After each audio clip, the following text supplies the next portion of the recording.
This building was first built in 1886, and its original footprint was basically the side along State Street and the side along 3rd Street.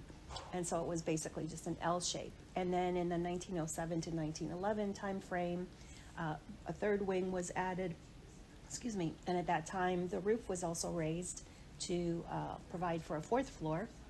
And then in 1986, after Bricker and Eckler acquired the building through a government auction and through some complicated and very interesting financing mechanisms, what's called the link, the 4th portion of the building, was added.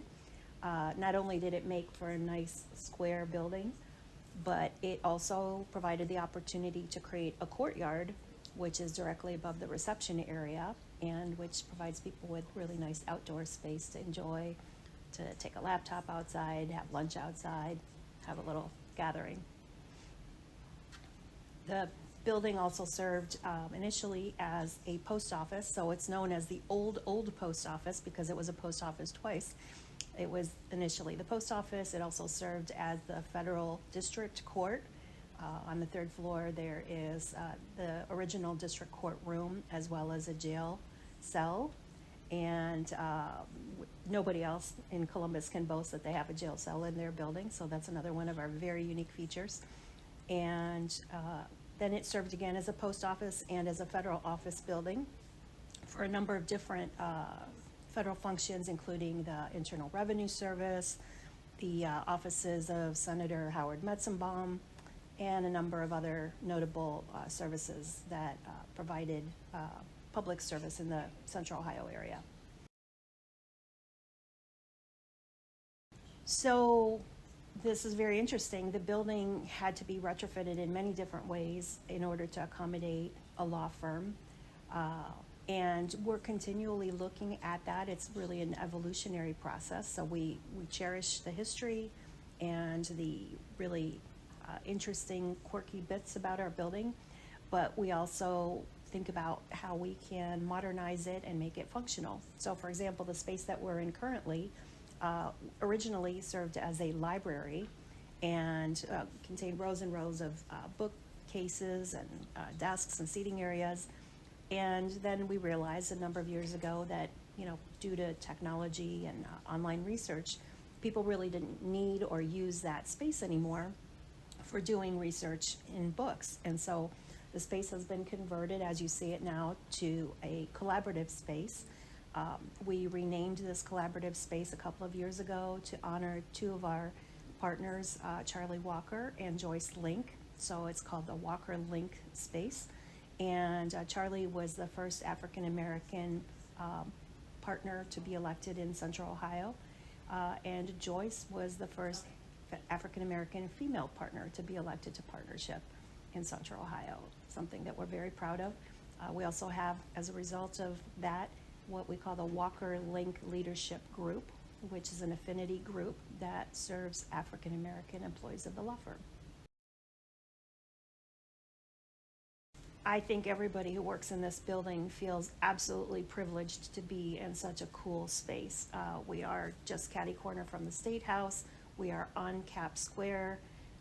We're very central to everything that's happening in Columbus, within blocks of the courts, the city offices, and lots of banks, insurance companies, and client offices.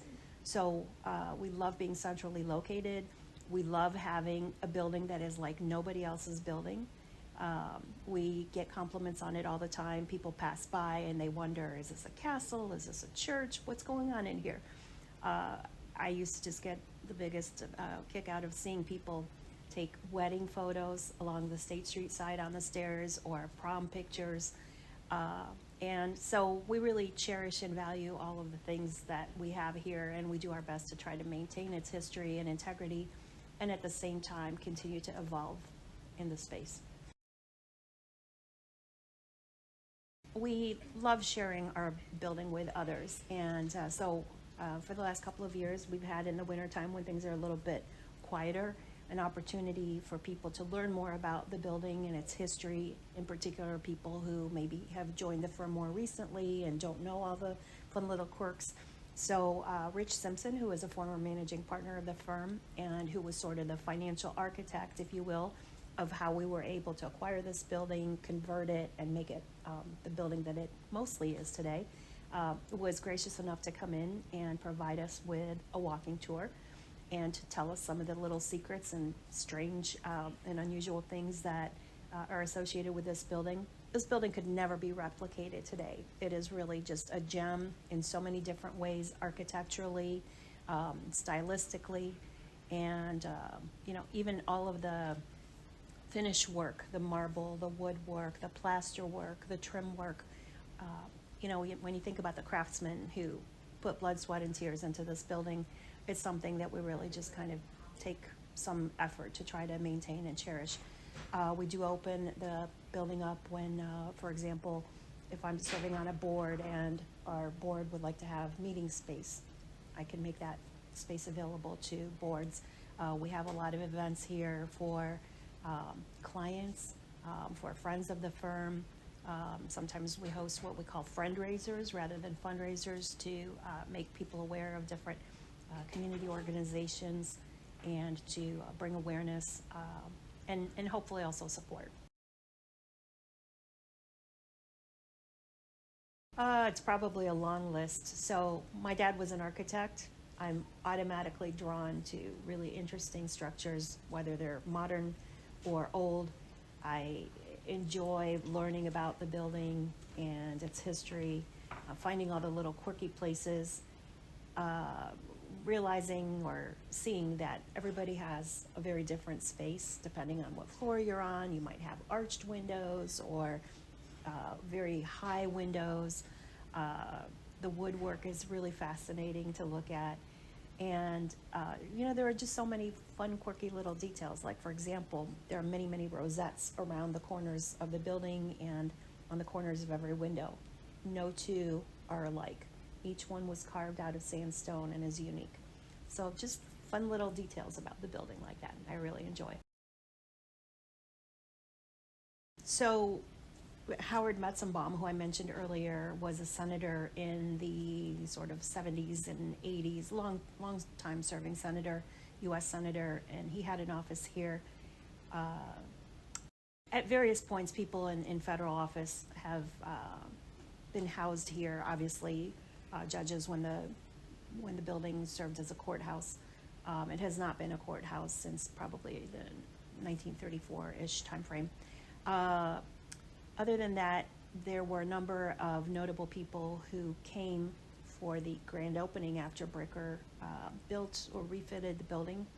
For example, President Gerald Ford was here for the grand reopening, I guess, as was the Postmaster General, again as a nod to the fact that the building had served as a post office. So, and of course, John Bricker and Mr. Eckler were also notable in their own rights. John Bricker had been governor of the state of Ohio, U.S. senator, and had served as the vice presidential running mate to Thomas Dewey in, I believe, 1944.